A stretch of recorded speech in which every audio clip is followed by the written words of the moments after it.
Barat itu baik ketika menawarkan HAM atau hak asasi manusianya, tapi kita juga harus mengkritik bahwa mereka telah berkhianat pada nilai-nilai itu mereka sendiri. Mereka banyak berkhianat pada nilai-nilai itu sendiri.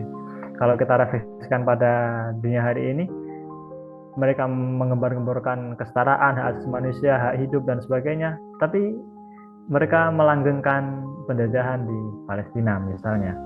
Nilai-nilai keadilan, ya, kemanusiaan, kebebasan itu memang harus ada dalam ajaran agama. Tapi bagaimana agama bisa merespon dan berdinamika dengan itu, nah disitulah dibutuhkan kedewasaan bagi para pemeluk agama, termasuk tokoh-tokoh agama, untuk bisa memahami agama tidak sebatas bunyi nasnya saja, bunyi teksnya saja, tapi juga berdialog dengan akal sehat dan pengalaman masyarakat.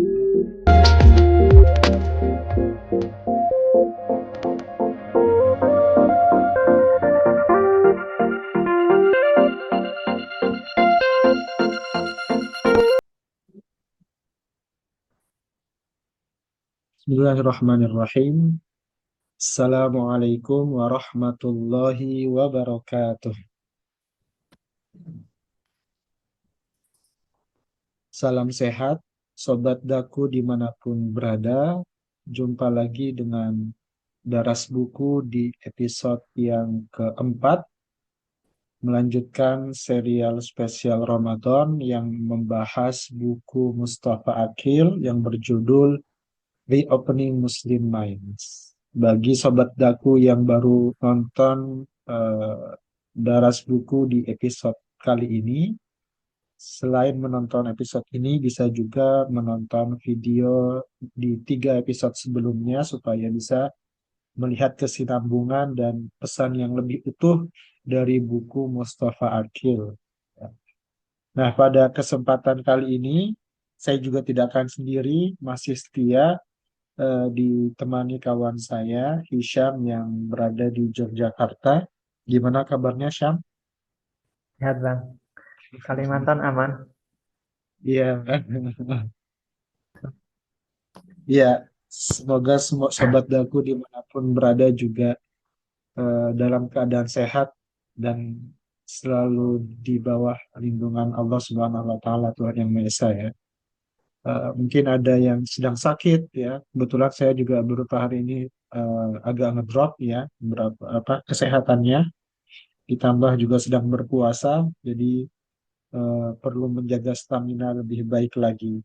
Nah, Daras Buku mencoba hadir salah satunya untuk menemani atau mengisi amunisi suplai akal kita, ya.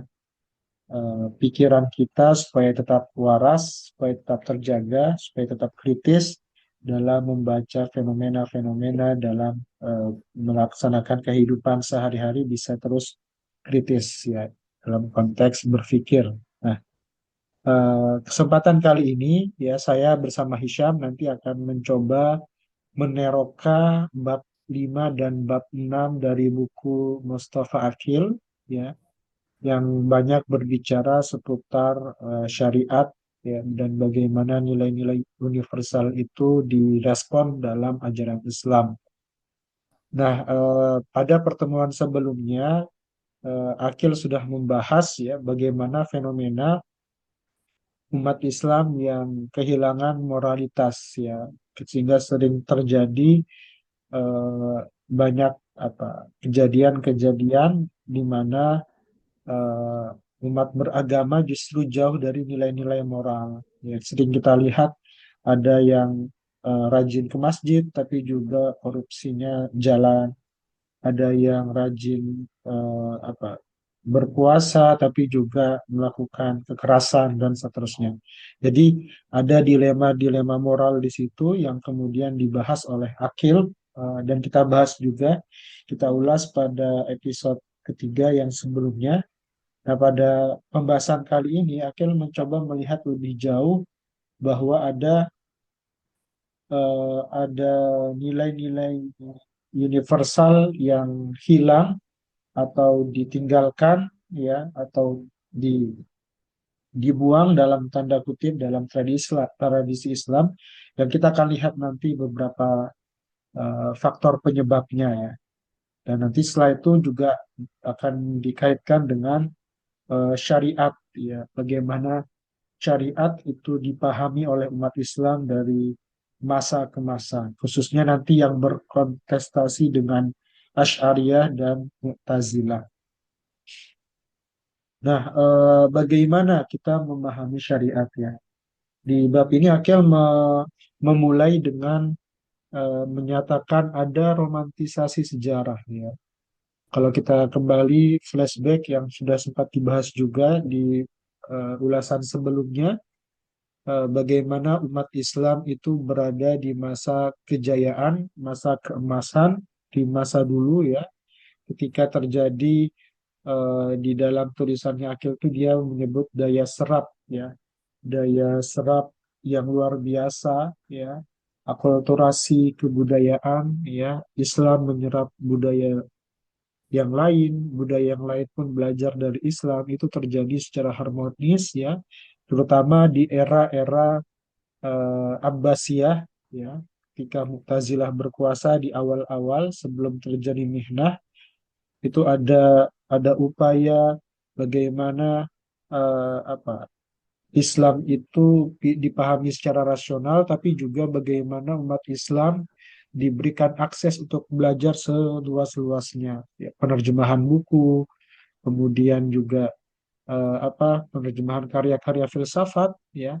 Meskipun pada saat yang sama kita perlu memperhatikan bahwa ketika diterjemahkan karya-karya filsafat Yunani ke dalam khazanah Islam, itu tidak serta-merta kemudian mengadopsi semua falsafah Yunani ya, tapi ada penyaringan, ada filter ya, ada filterisasi ya, ada penyaringan mana yang sesuai dengan filsafat Islam atau ajaran Islam dan mana yang tidak ya, disesuaikan.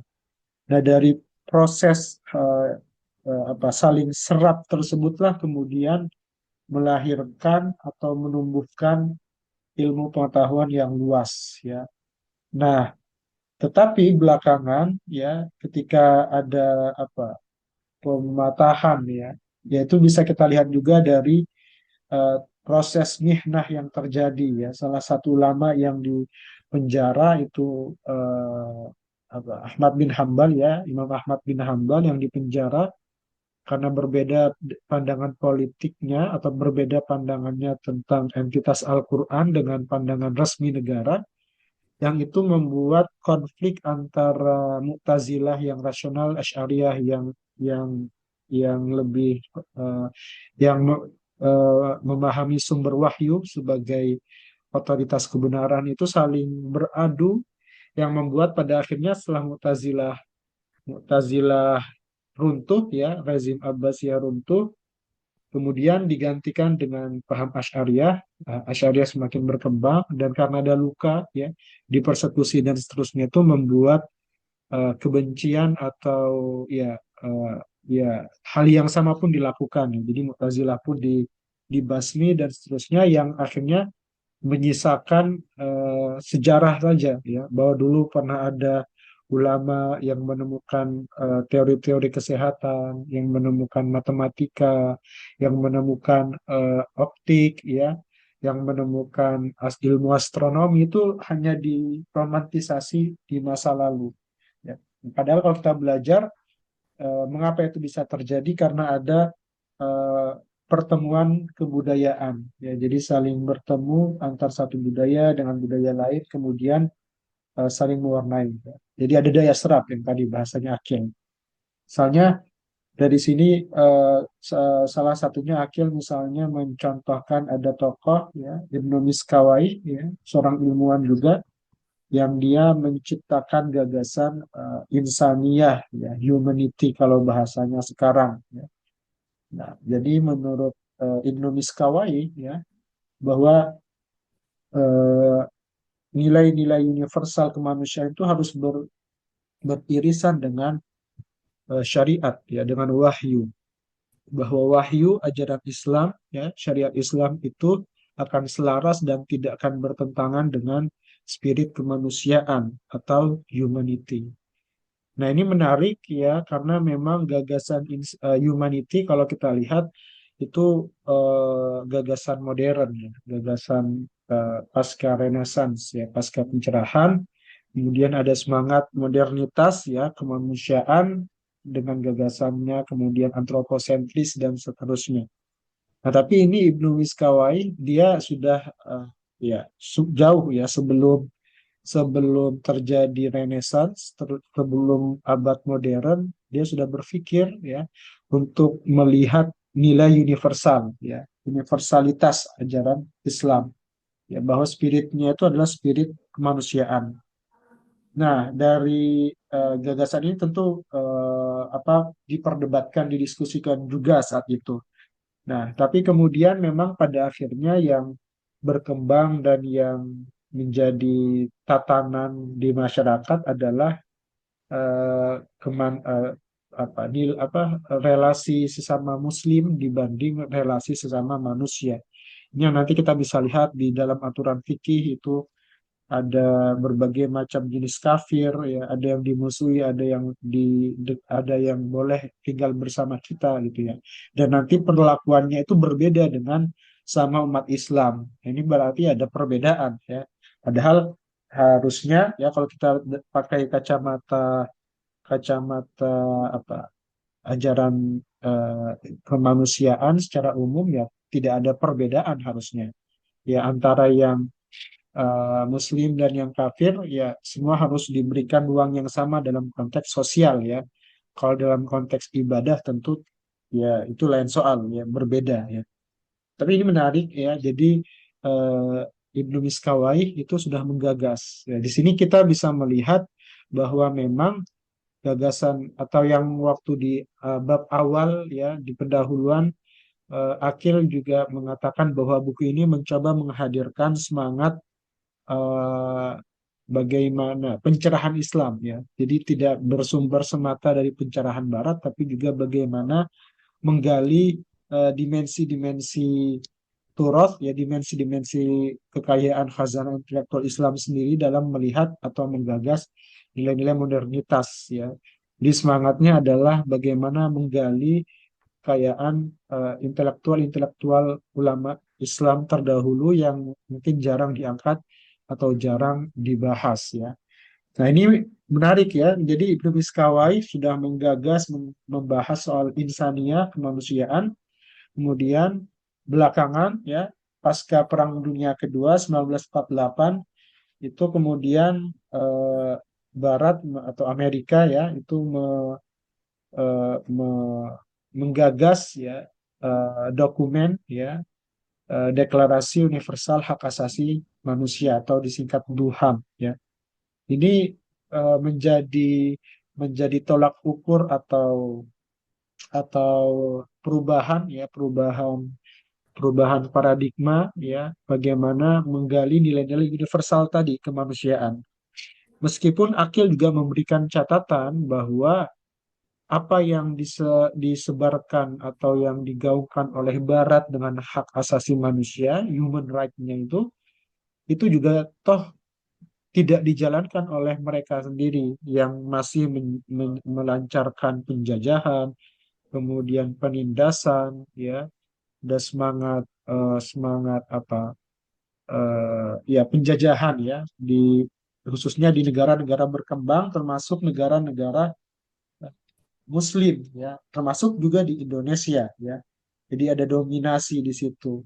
Dan itu pun juga terlihat ya, fenomena ini juga terlihat kalau kita lihat kajian Barat tentang Timur, secara khusus kajian Barat tentang Islam di masa-masa awal yang disebut dengan orientalis itu juga tidak lepas dari dominasi Barat atas Timur dan ada pengaruh atau peran penjajahan juga di dalamnya ya. Jadi ada semangat imperialisme ya. Jadi semangat imperialis ya bergabung dengan bagaimana mereka belajar. Jadi mereka belajar di awal kalau kita belajar sejarah orientalisme misalnya yang ditulis oleh Edward Said ya. Orientalis awal itu Ya, mereka belajar memang untuk menguasai, ya, menghegemoni wilayah jajahannya. Yang waktu itu adalah negara-negara Timur Tengah, negara-negara Islam, termasuk juga di Indonesia kalau kita lihat beberapa tokoh-tokohnya. Ya. Jadi ini bisa menjadi autokritik juga ya bagi peradaban Barat, modernitas yang selama ini dipandang sebagai luar biasa dengan satu kacamata ya kita lihat peradaban Barat itu luar biasa.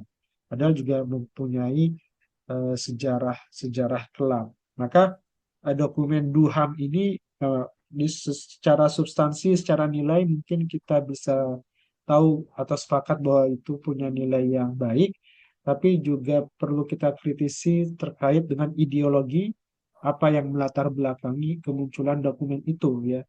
Bisa jadi punya tendensi-tendensi tertentu yang kemudian justru memperlancar tadi ya apa namanya semangat penjajahan, pendudukan dan seterusnya.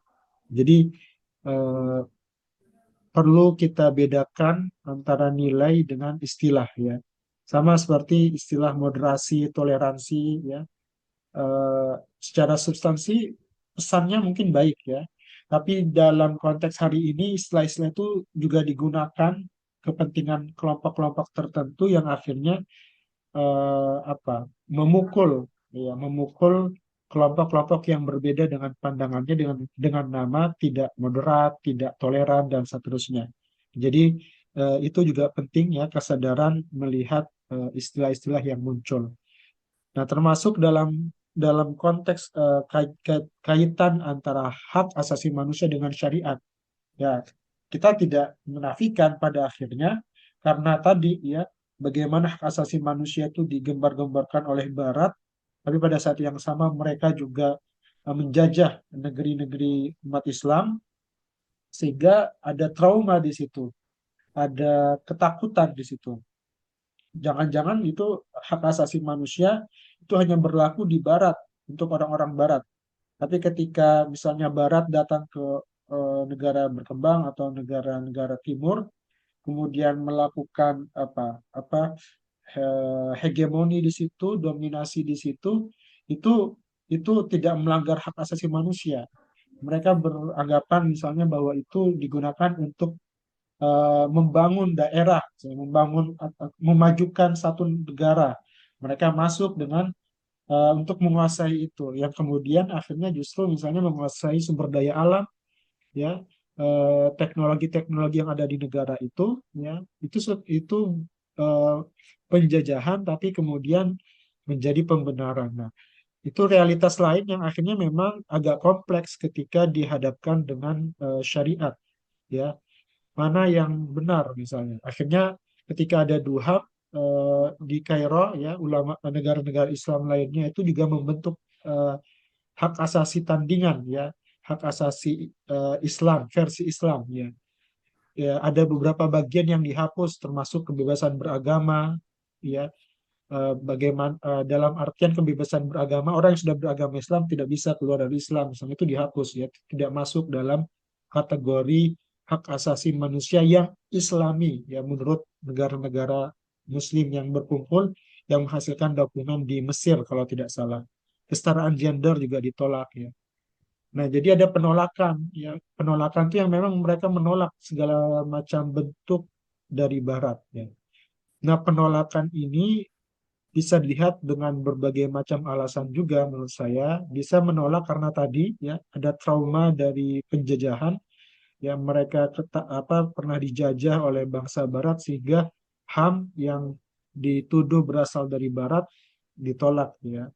Tapi ada juga misalnya yang berlandaskan teologis ya ayat-ayat nas ya teks-teks Quran hadis yang memang dirasa bertentangan dengan hak asasi. Apologi ya, apologi itu yang menerima bahwa apa yang sudah dikatakan tentang kebebasan, kemanusiaan, kesetaraan itu semua sudah ada dalam sejarah Islam ya romantisasi tadi.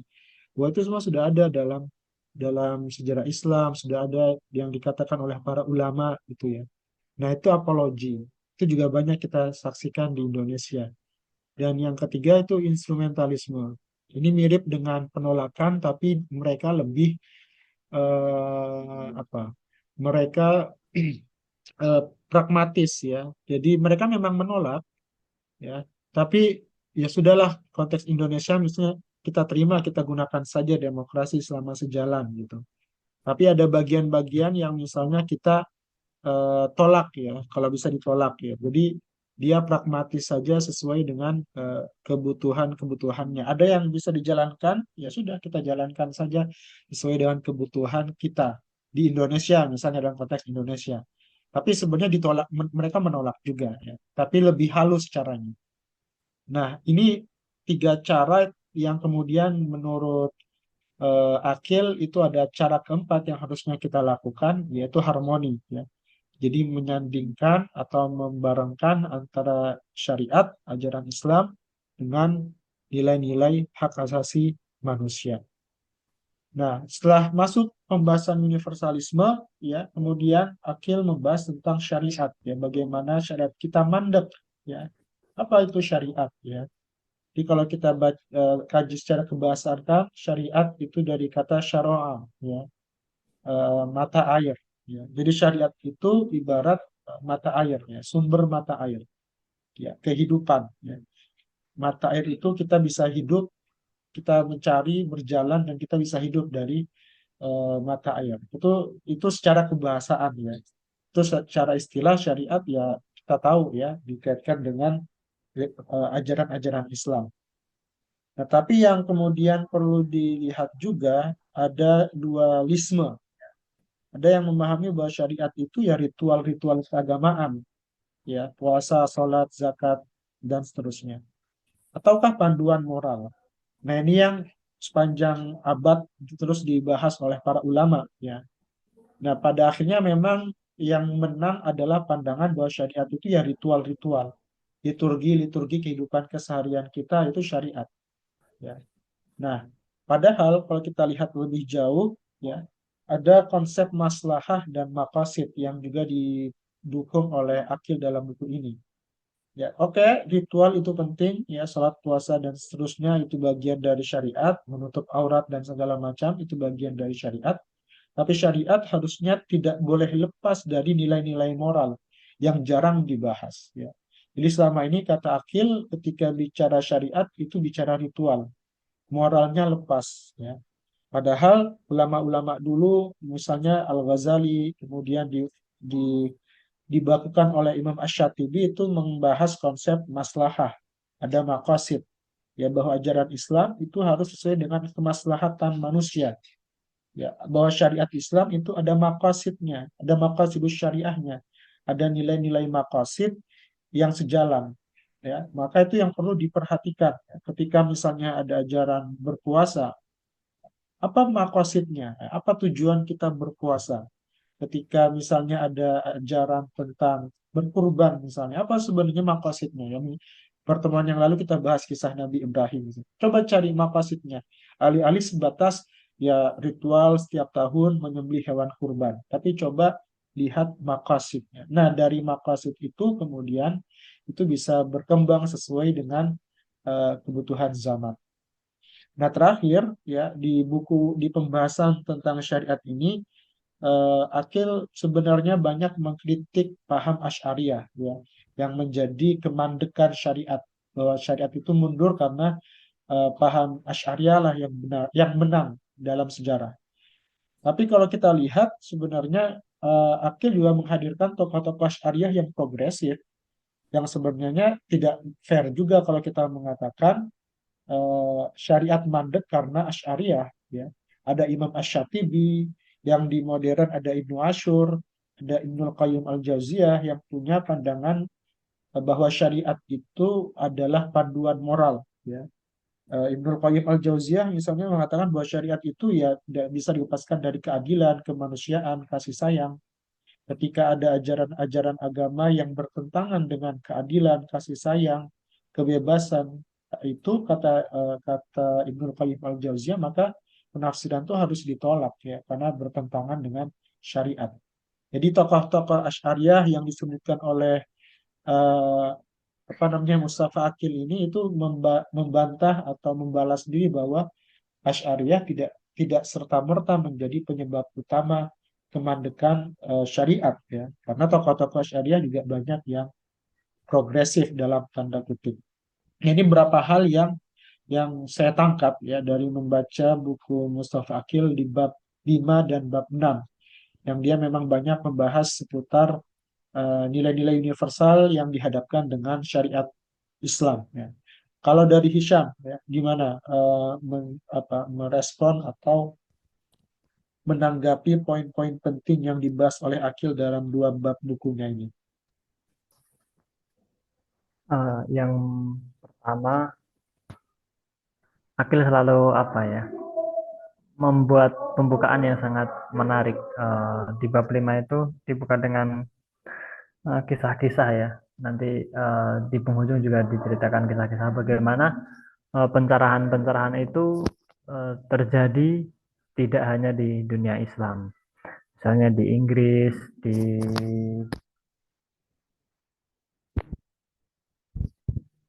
Barat itu eh, banyak orang-orang yang mengalami pencerahan juga. Yang menurutku yang perlu digarisbawahi di sini, menurut Akil itu bagaimana waktu itu umat Islam menjadi maju di zaman Abbasiyah itu karena mereka menerima nilai-nilai universal atau mereka hidup berdampingan dan saling menyerap, berintegrasi kayak gitu. Sehingga nanti di penghujung bab itu Akil menyarankan yang dibutuhkan itu bukan islamisasi ilmu tapi integrasi ilmu. Itu jadi catatan juga di penghujung bab 5 itu. Terus selain apa namanya? Selain kosmopolitan yang diterima umat Islam itu sehingga pemikiran-pemikirannya berdialog dengan pemikiran-pemikiran Yunani, filsafat Yunani dan sebagainya itu, namun tidak hanya menyerap atau tidak hanya menyalin pada zaman Abbasiyah itu dikisahkan itu, yang mereka merekonstruksi ulang atau seenggaknya mensarai atau menjelaskan ulang. Seperti nanti di bab berikutnya Ibnu Rus itu juga tidak serta-merta sependapat dengan filsafat yang dianut Ibnu Sina. Ada beberapa juga yang dikritik. Jadi Ibnu Rus itu membela Ibnu Sina, mengkritik Imam Al-Ghazali dan juga mengkritik Ibnu Sina juga. Itu nanti di bab berikutnya.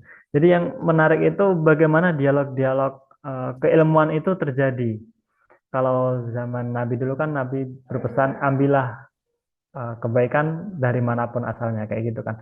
Nah, mungkin itulah nilai universal yang hilang dari umat muslim saat ini. Sehingga ketika ada nilai-nilai baik yang datang dari luar seakan-akan nggak mau mengambil. Kayak Duham itu kan hak asasi manusia itu ada yang tadi ada yang menolak. Ya, karena mungkin ya tadi ada trauma juga di sini sebab disebutkan Akil juga karena selain membawa duham, orang-orang barat itu ketika datang di negara-negara itu juga sedang menjajah kayak gitu, sedang menghegemoni. Nah, itulah trauma-trauma yang dialami. Mungkin itu juga yang jadi faktor penolakan. Tapi yang ini yang perlu digarisbawahi menurutku memang karena apa? Ada kecenderungan ya tidak ingin menerima selain di Islam itu sendiri. Nah, padahal kekayaan Islam itu memang secara aslinya ya kan kalau kembali ke fitrah kan di sini juga dijelaskan akil fitrah itu fitrahnya manusia itu ya cenderung pada nilai-nilai yang baik kayak gitu kan ada kecenderungan kepada nilai-nilai universal. Nah, itulah yang seharusnya ditekankan bagaimana kita menghargai nilai-nilai itu. Jadi ketika ada nilai-nilai baik seperti HAM atau kesetaraan gender, kesetaraan hak antara perempuan dan laki-laki, seperti banyak ayat-ayat di Al-Quran itu yang sebenarnya kalau menurut Akil itu adalah ingin memberdayakan perempuan. Ketika membahas tentang zakat, itu kan dulu tidak ada itu jatah buat perempuan itu. Nah, ayat Al-Quran turun memberikan zakat, memberikan hak untuk perempuan itu atas nama atau dengan maksud tujuan memberdayakan, bukan semata-mata ya bagiannya segini dan segini. Nah, itu menurut pembacanya Akil. Nah, itu bisa diskusikan lebih lanjut lagi. Terus yang aku pahami, bagaimana kita mereopening Muslim mind ini, bagaimana kita kembali berpikir, membuka pikiran kita lagi. Sebenarnya kalau aku baca di bab ini, kita bisa menerima apapun dari luar. Kan karena itu juga termasuk fitrah kebaikan-kebaikan itu. Di Inggris itu ada juga waktu di Arab memberhentikan atau Al-Quran melarang mengubur anak hidup-hidup, bayi perempuan hidup-hidup itu. Di Inggris itu juga banyak gerakan yang eh, menuntut untuk memberhentikan pembakaran perempuan. Itu namanya tradisi sati ya. Pembakaran istri yang mengerikan di kalangan penganut Hindu. Itu juga ditolak. Jadi pencerahan itu tidak hanya datang dari agama saja. Kadang pencerahan itu datang dari akal, dari ilmu, terus dari barat atau dari manapun. Kita harus membuka wawasan atau pemikiran kita. Kita jangan sampai tertutup bahwasanya yang harus kita terima ya yang harus yang ada di dalam aturan-aturan Al-Quran itu. Kalau selainnya yang dari barat dan sebagainya itu harus kita tolak.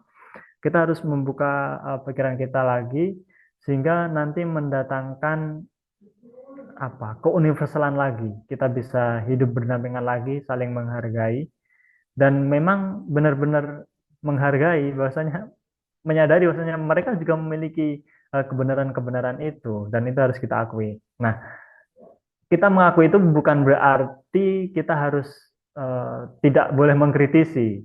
Seperti Akil tadi kan, Barat itu baik ketika menawarkan HAM atau hak asasi manusianya, tapi kita juga harus mengkritisi bahwa mereka telah berkhianat pada nilai-nilai itu mereka sendiri. Mereka banyak berkhianat pada nilai-nilai itu sendiri.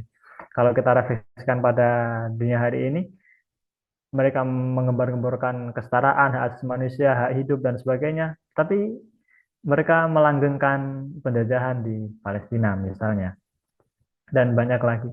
Nah, mungkin itulah yang perlu kita kritisi.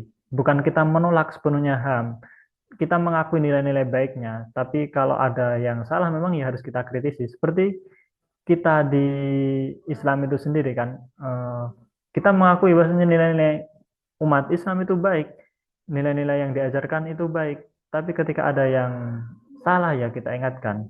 Ketika kita berefleksi kepada pemerintahan Sayyidina Umar, ketika pertama-tama dilantik itu, Sayyidina Umar ingin ditegur ketika berbuat salah kayak gitu kan. Sebenarnya panduannya sudah baik, tapi memang manusia itu kadang ya tempatnya salah dan lupa ya. Jadi perlu saling mengingatkan atau sobil haki atau sobi sobir itu kan. Jadi pentingnya kita mengkritisi. Kita mengakui bukan berarti kita harus tidak boleh mengkritisi. Seperti ya kalau direfleksikan di Indonesia seperti demokrasi hari ini ya kita mengakui kita menghargai nilai-nilai baik demokrasi. Kalau memang berjalan dengan baik ya kita akui, tapi kalau memang ada yang perlu dikritisi ya silakan saja dikritisi kayak gitu. Mungkin itu Bang Rahmat yang bisa aku sampaikan dulu, yaitu terkait tentang bagaimana kita harus membuka bahwasanya pencerahan-pencerahan itu tidak hanya datang dari ajaran agama saja.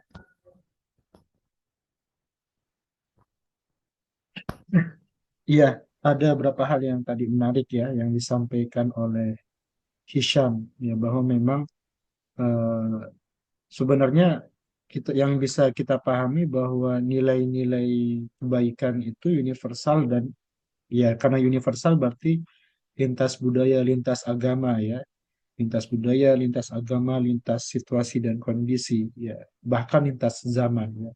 Keadilan itu ya universal.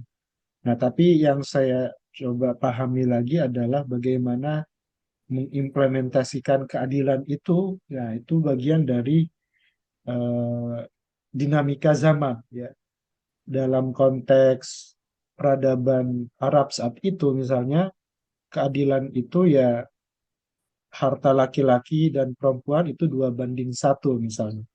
Dalam konteks dulu keadilan itu ya eh, poligami ya, laki-laki bisa beristri 4 ya. Dalam konteks dulu keadilan itu ya bisa saling berperang satu sama lain ya, dengan alasan apapun ya bisa langsung angkat senjata misalnya gitu. Kemudian keadilan itu ya memotong tangan ketika ada yang mencuri misalnya. Jadi substansi keadilan itu dimanifestasikan sesuai dengan semangat zamannya dan tidak salah ya, semangat zamannya saat itu misalnya tadi ya harta waris, kalau ambil contoh tentang relasi laki-laki dan perempuan ya. Saat itu memang keadilan itu yang bisa diwujudkan saat itu ya seperti itu ya. Tapi kalau kita lihat nah ini yang penting, makanya kemudian perlu memahami syariat itu dengan makosid ya. Karena kalau tidak dipahami dengan makosid maka nanti yang terjadi justru ketika menjalankan syarat itu maslahahnya hilang. Jadi kemaslahatan untuk manusianya jadi hilang. Ambil contoh misalnya tadi ya harta waris ya, 2:1 yang juga sudah dicontohkan oleh Akil ya. Atau contoh yang lain yang masih relasi laki-laki dan perempuan ya. Misalnya poligami tadi. Ini isu yang sering dijadikan bahan ya diskusi yang sangat panjang. Misalnya poligami. Tapi kan kalau kita lihat ya, poligami yang dilakukan saat itu sebenarnya tujuannya adalah untuk membatasi. Ya. Ayat poligami itu turun ya dalam konteks sahabat ya, bahkan Nabi dan orang-orang saat itu sudah beristri yang sangat banyak. 50, 100, 20, 10, sudah banyak istrinya nih. Dan itu memang realitas budaya sosial masyarakat yang sah, yang wajar saat itu. Tapi kemudian di situ terjadi ketimpangan, ketidakadilan bagi perempuan. Ketika istrinya 10, 20 itu banyak perempuan yang dizalimi oleh laki-laki, oleh sang suami. Yang tidak diberikan nafkah lahir batin, yang justru malah disiksa dan seterusnya. Jadi ada ketidakadilan di situ. Nah, maka Al-Quran turun mengatakan ya, fankihu ma tobalakum minan nisa imatna wa thulatha wa ruba'. Silahkan nikahi 2, 3, atau 4. Yang tadinya 20, 10, membaca ayat itu berarti kan berkurang. Jadi tidak lagi 10, tapi hanya 4 saja, berarti dikurangilah gitu. Dan syaratnya juga ada, ya harus berlaku adil dengan 4 itu. Kalau tidak bisa, Allah ta'dilu fawahidah, satu saja. Nah, ayat itu yang ketika dibaca hari ini, nuansanya berbeda. Ya, sudah punya istri satu, baca lagi makna oh bisa 2, sulasa bisa 3, rubah bisa 4. Jadi ada budaya yang berbeda ya, situasi yang berbeda, tapi karena tidak membaca atau memahami makosidnya sehingga itu ingin diterjemahkan, dipahami secara ritual saja yang pada akhirnya ya bisa terjadi ketidakadilan bagi perempuan ya, ketika di poligami misalnya ya. Jadi eh, ada ada ada ketimpangan di situ. Jadi yang adil memang universal, tapi bagaimana mengimplementasikan keadilan itu ya butuh butuh penyesuaian dengan ruang dan waktu. Ya, potong tangan misalnya, ya bisa jadi itu ada keadilan ya. Tapi apakah saat ini masih relevan misalnya? Ya. Kalau memang dirasa itu bisa memberikan efek jera dan orang tidak lagi mencuri atau korupsi misalnya, dirasa masih ada ada kekuatan di situ misalnya, ya kenapa tidak misalnya? Walaupun nanti juga akan bertabrakan dengan hak asasi misalnya, bahwa itu bagian dari hak asasi misalnya. Tapi apa? Tapi kita bisa membalas juga misalnya, apakah mencuri korupsi ribuan triliun itu juga tidak melanggar hak asasi banyak masyarakat, ya kan? Yang diambil hartanya misalnya. Karena itu kemudian ya udah efek jerahnya bukan lagi di penjara 6 tahun, 10 tahun misalnya, tapi dipotong tangannya misalnya. Nah, itu bagian dari dinamika hukum, ya tentu itu tidak sesimpel itu, ya perlu pembahasan lebih luas. Tapi bahwa yang perlu diperhatikan itu bukan bentuknya, ya potong tangan kah, penjara kah atau yang lainnya, tapi bahwa hal-hal tersebut itu bisa tidak mengantarkan pada efek jerah karena dan mengantarkan pada keadilan. Karena kalau kita lihat misalnya penjara, ya apa eh, hukum penjara yang dilakukan hari ini di hampir semua negara, ya karena potong tangan, perbudakan itu kan sudah dihapuskan. Tapi apakah bisa memberikan efek jerah juga misalnya? Sejauh ini banyak juga orang sudah apa narapidana keluar dari penjara melakukan perbuatan eh, apa melakukan apa kriminalitas lagi, ya melakukan kriminal lagi sehingga tidak membuat efek jerah juga, ya kalau alasannya misalnya penjara itu efek jerah misalnya. Nah, jadi yang perlu dikejar adalah apa kira-kira hukuman yang tepat untuk mewujudkan keadilan itu bagi semua golongan misalnya.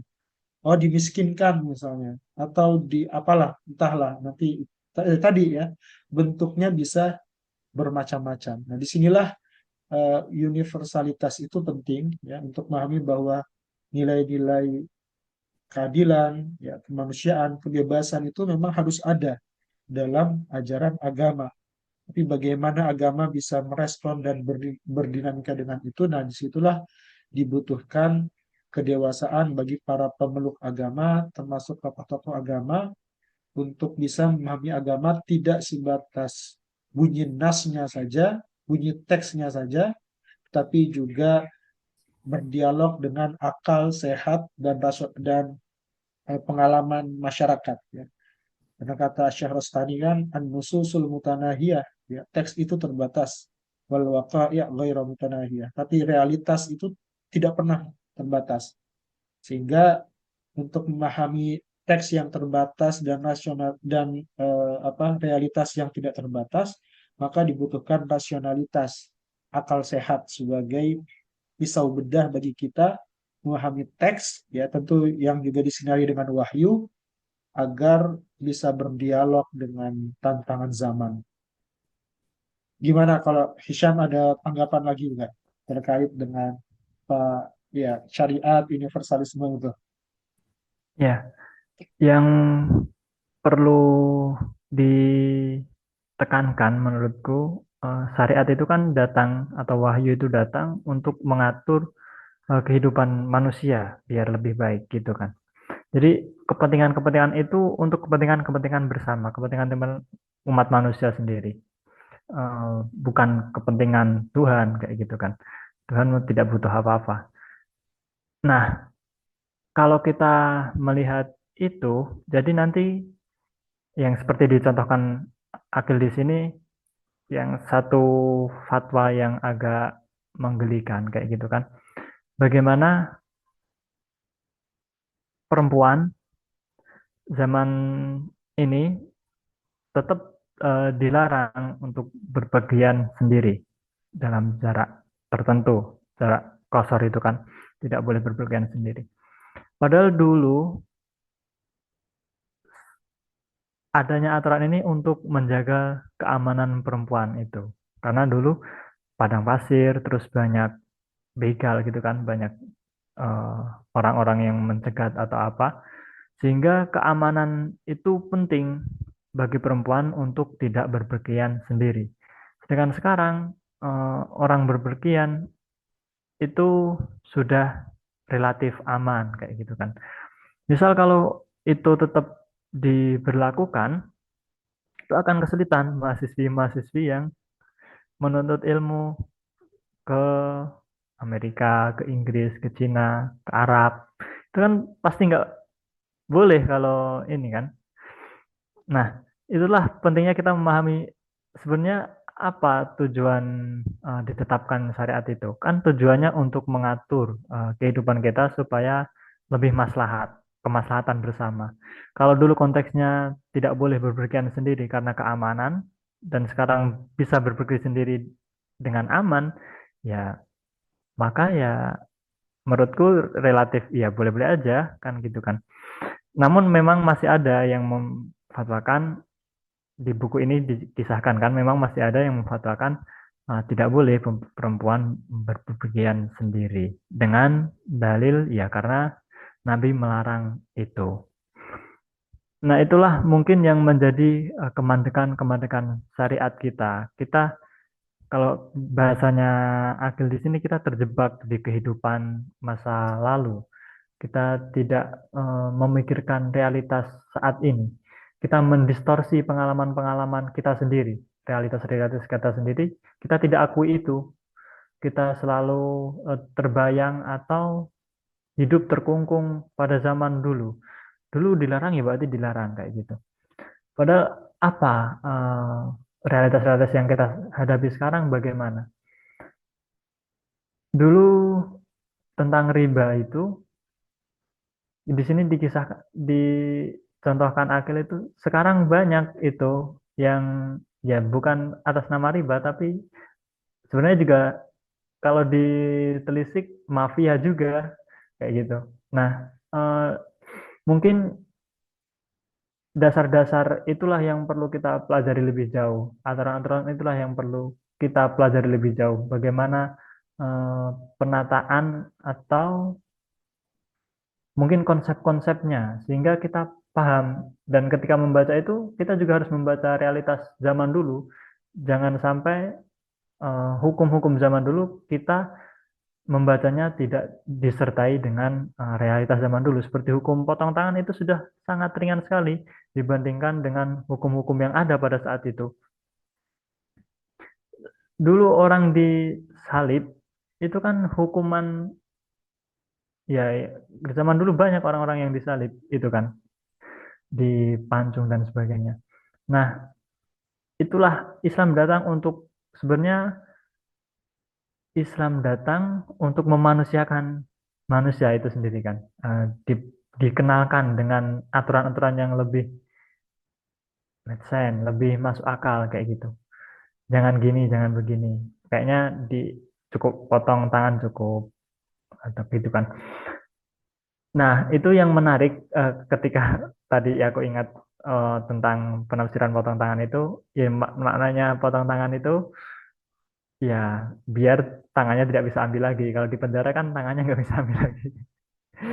Itu konteks Palestina nantinya tergantung inilah, tergantung tergantung bagaimana semangatnya tadi kan, yang penting keadilan dan efek jera hukuman tadi.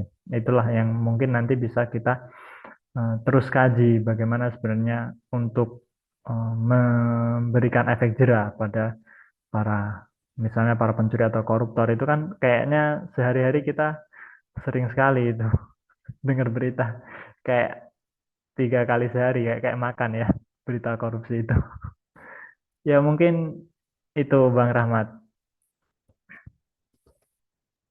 Iya, karena di ujung dengan apa ditutup dengan korupsi ya. Jadi memang itu salah satu masalah dan salah satu problem ya yang ya 1 minggu atau sebulan ini beritanya luar biasa ya kalau kita lihat di apa media sosial ya di berita itu, dan ini ada kaitannya juga kalau bisa dikaitkan dengan yang kemarin ya minggu lalu pertemuan yang sebelumnya, mengapa orang beragama bisa tidak bermoral. Jadi pada saat yang sama juga itu bisa jadi koreksi dan eh, refleksi kita apakah memang penanganan kasus-kasus macam itu belum menimbulkan efek jera, yang belum menimbulkan ketakutan sehingga mafia-mafianya masih banyak yang berkembang, atau memang itu sudah menjadi budaya yang mengakar yang semuanya juga melakukannya gitu ya. Artinya baik eksekutif, yudikatif, legislatif, kalau bahasa apa bahasa pemerintahnya semuanya punya mafia sehingga saling melindungi satu sama lain sehingga ya susah untuk diselesaikan ya. Nah, itu memang masalah yang eh, kompleks ya, tapi kalau kita lihat ya itu semua Salah satunya karena kita kehilangan tadi ya nilai-nilai universal. Kalau kita menghidupi kemanusiaan, keadilan itu tentu hal yang bisa mengurangi kita untuk melakukan kerusakan, melakukan penjajahan, melakukan pemerasan, perampokan kepada negara, kepada masyarakat. Nah, saya ingat yang terakhir ya, karena di buku Akil ini pun juga masih bicara tentang humanity, ya, masih bicara tentang kemanusiaan, insaniyah bahasanya Ibnu Miskawai tadi. Tapi dalam konteks hari ini misalnya, dan ini kaitannya dengan maqasid syariah juga ya. Kalau kita lihat di era klasik yang digagas oleh Asy-Syatibi itu ada Hifdzuddin, Hifdzul Aqal, Hifdzun Nafs, Hifdzun Nasl, dan Hifdzul Mal. Nah, hari ini ditambahkan lagi oleh beberapa kalangan termasuk Syekh Yusuf Al-Qaradawi itu Hifdzul Bi'ah, ya, menjaga lingkungan. Jadi dan menjaga lingkungan ini di satu sisi juga menjadi refleksi kritis bagi kita sebagai manusia. Karena ternyata gagasan humanity, kemanusiaan itu juga kalau terlampau terlampau menjadi meta narasi ya, menjadi narasi yang besar dan kemudian semangatnya adalah antroposentris, ya, semuanya berpusat pada manusia, manusialah yang berhak mengelola alam, manusia punya kuasa dan seterusnya. Itu justru juga mempunyai dampak yang negatif bagi makhluk yang lainnya, dalam hal ini alam, ya, kerusakan-kerusakan yang terjadi, ya, ada banjir, tanah longsor yang semakin parah gitu, itu disebabkan oleh ketamakan, kerakusan manusia di satu sisi bersandingan dengan tadi ya semangat humanity yang terlalu sentris ya, bahasnya antroposentris, yang sehingga mengabaikan bahwa di samping manusia itu ada makhluk hidup yang lainnya yang juga hidup bersama dengan manusia. Jadi manusia bukan center, bukan pusat, tapi manusia itu hidup bersama dengan makhluk-makhluk yang lain yang membentuk alam semesta. Dan ini adalah perkembangan terbaru yang mutakhir yang dikaji oleh para peneliti, para ilmuwan yang mengkritisi juga konsep kemanusiaan yang terlalu sentrisme ya. Ya, terlalu memfusatkan diri pada manusia, kita lupa pada bahwa kita juga punya relasi dengan tumbuhan, dengan hewan. Yang lagi-lagi kalau kita lihat dalam kitab suci, dalam Al-Quran maupun hadis, sebenarnya dimensi-dimensi itu ada ya. Untuk kita juga ramah pada lingkungan, cinta tumbuhan, hewan itu juga ada.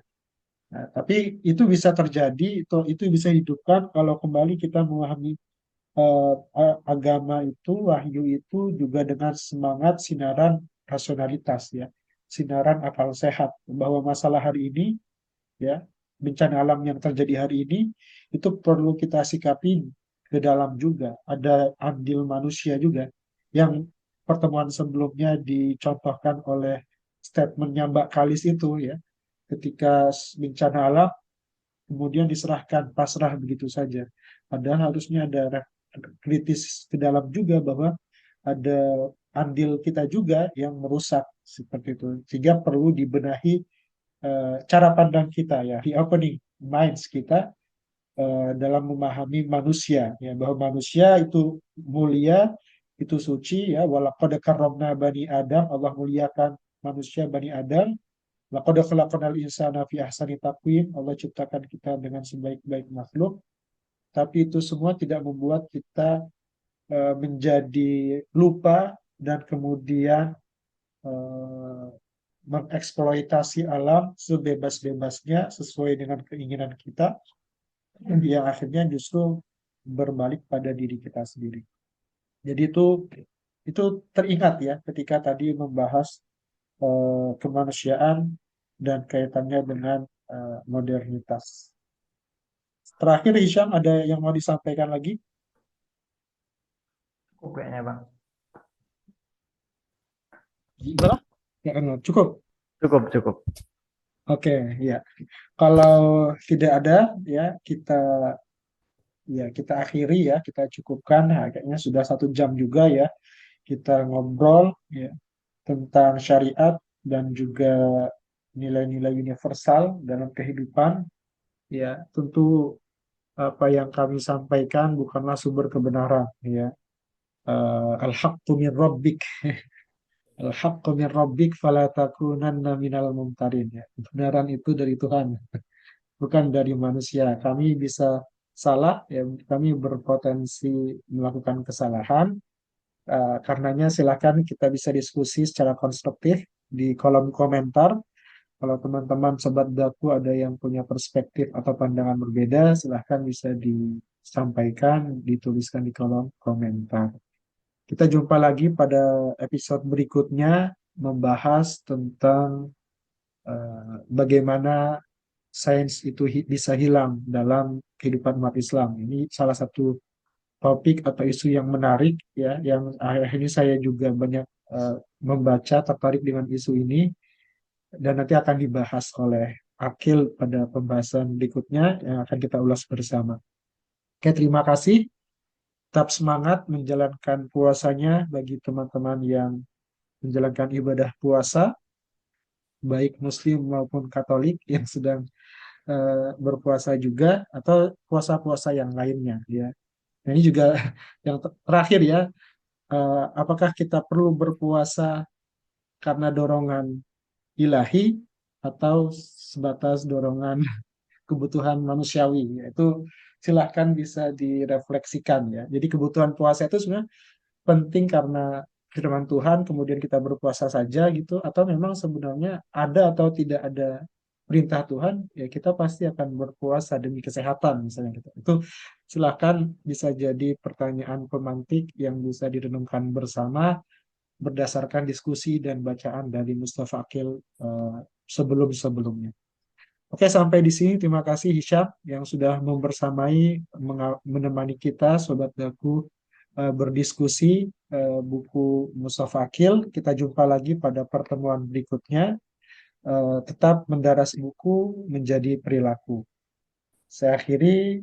Nasrun minallah wa fathun qarib wa basyiril mu'minin. Wallahul muwaffiq ila aqwamit thoriq. Assalamualaikum warahmatullahi wabarakatuh. Waalaikumsalam warahmatullahi wabarakatuh.